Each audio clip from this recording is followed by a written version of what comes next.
Pak JK ini adalah orang yang mendampingi Pak Jokowi pada periode pertama. Kalau kita bisa bilang karir politiknya Pak Jokowi ya awalnya ketika masuk ke Liga Nasional, ke kontestasi politik nasional itu bersama dengan Pak JK. Saya ingin tanya ya, dari hatinya Pak JK melihat Pak Jokowi berubah nggak sih? Iya tentu, pada saat periode pertama akhirnya bagus-bagus saja kita menjalankan pemerintahan dengan senang hati, kebersamaan yang ada. Tapi begitu periode kedua ya timbullah macam-macam pikiran arah menjadikan 3 kali lah, dan itu melanggar konstitusi tentu kan, atau langkah-langkah menundalah pemilu, timbullah negeri ini seperti milik keluarga dan sebagainya. Nah, semua timbul seperti itu yang menimbulkan reaksi negatif dari masyarakat. Menurut Pak JK apa yang membuat Pak Jokowi berubah? Saya tidak tahu, boleh tanya sama Pak Jokowi. Visi atau... Iya, di banyak pengalaman. Kekuasaan itu memang kadang-kadang orang tidak mau lepas dari kekuasaan. Karena kekuasaan itu enak ya Pak ya? Enak dan terhormat dan bisa mempunyai efek macam-macam tentunya. Ya, jadi itu yang terjadi sama Pak Harto juga, sehingga semuanya dilanggar, dirubah undang-undang dasar. Karena itu maka ya terjadilah musibah nasional. Presiden Republik Indonesia cuma satu. Bangsa ini 240 juta. Jangan presiden itu dipilih karena dengan pikiran menguji coba, dengan pikiran karena umur. Harus karena kemampuan. Harus dengan kemampuan. Dengan kemampuan itu hampir semua kemampuan itu diperoleh dari pengetahuan dan pengalaman. Nah, kalau hanya sekedar umur itu sangat berbahaya itu. Iya, karena bisa menjadi coba. Kalau menteri ya 100% kita dukung. Karena kalau menteri itu hari ini tidak cocok, besok kita ganti. Tapi kalau presidennya tidak cocok, tidak ada pengalaman, berbahaya. 5 tahun negeri ini menderita. Dan lihatlah semua negara apapun, selalu presiden atau perdana menterinya melalui tahap-tahap. Dia Singapura, dia menteri, wakil perdana menteri, baru perdana menteri Lee Hsien Loong itu, walaupun bapaknya perdana menteri. Lihat Malaysia, selalu menteri pendidikan, selalu menteri keuangan, baru wakil perdana menteri, perdana menteri. Lihat India, pada menterinya bertahun-tahun jadi menteri, baru perdana menteri. Lihat Amerika itu kalau bukan gubernur, dia senator. Jadi bukan karena dia umur.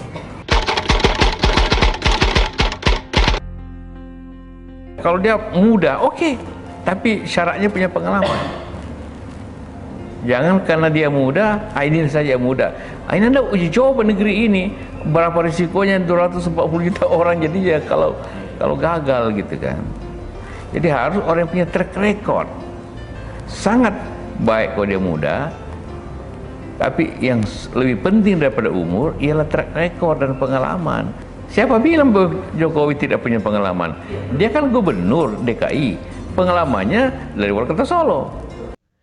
10 tahun yang lalu, Wakil Presiden Republik Indonesia, mantan Wakil Presiden JK atau Yusuf Kala, kalau Jokowi jadi presiden, bisa hancur negeri ini. Itulah pernyataan yang sangat kontroversi dari pernyataan Bapak mantan Wakil Presiden Republik Indonesia, yaitu Yusuf Kala.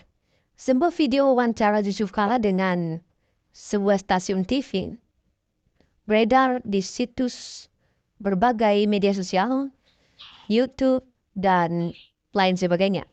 Video berjudul JK, kalau Jokowi tiba-tiba jadi presiden bisa hancur negeri ini, itu diunggah oleh akun Bang Ocin Channel pada Sabtu 25 Mei 2014 yang lalu, jadi sudah 10 tahun yang lalu ya.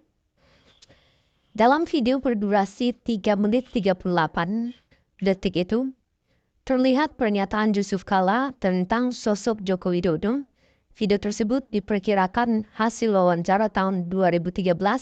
Saat itu, JK mengkomentari tentang wacana pencapresan Jokowi yang baru saja menjabat sebagai Gubernur DKI Jakarta.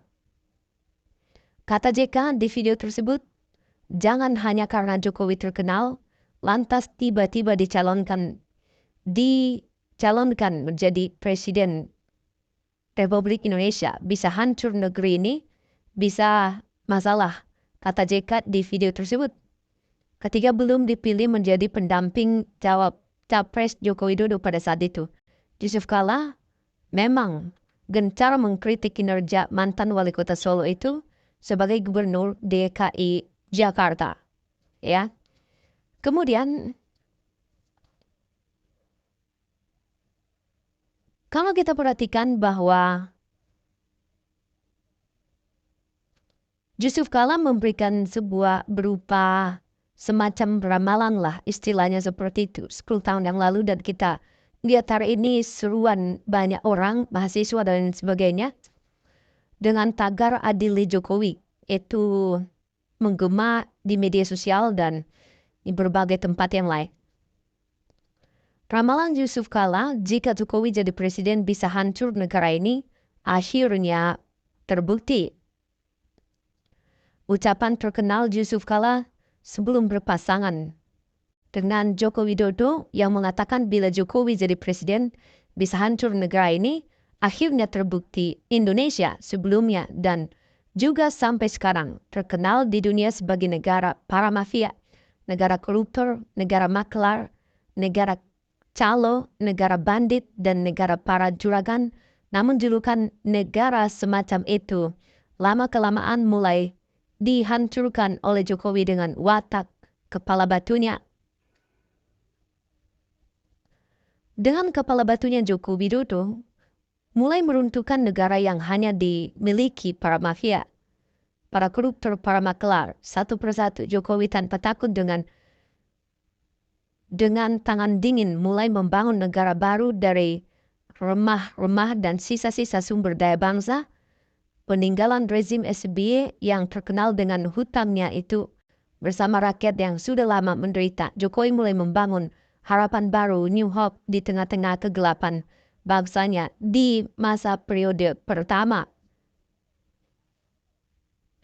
Tetapi tidak demikian, memasuki babak periode kedua, justru Jokowi mulai terlihat begitu ambisi untuk mempertahankan kekuasaannya, meminta untuk 2 periode, tetapi Ibu Megawati Soekarno Putri yang merupakan partai pengusung dari Joko Widodo tidak memberikan izin. Kemudian meminta penundaan pemilu, lalu juga meminta supaya undang-undang KPK dirubah dan akhirnya terjadi pelemahan terhadap lembaga KPK ini. Lalu yang paling menonjol dari apa yang dilakukan oleh Joko Widodo adalah terkait peristiwa gugatan minimal umur calon presiden dan wakil presiden yang juga di masa Presiden Joko Widodo di periode kedua. Setelah Yusuf Kala tidak bersama mendampingin Jokowi lagi, Jokowi melakukan tindakan memberi izin kepada anak yang belum cukup umur untuk menjadi calon presiden, calon wakil presiden. Kemudian menggunakan bansos untuk mengarahkan dukungan kepada calon wakil presiden anaknya sendiri. Dan demikian juga pada pilkada kemarin melakukan berbagai akrobatik politik untuk memenangkan orang-orang yang diinginkannya supaya mempertahankan kekuasaan keluarganya hingga 2029 nanti.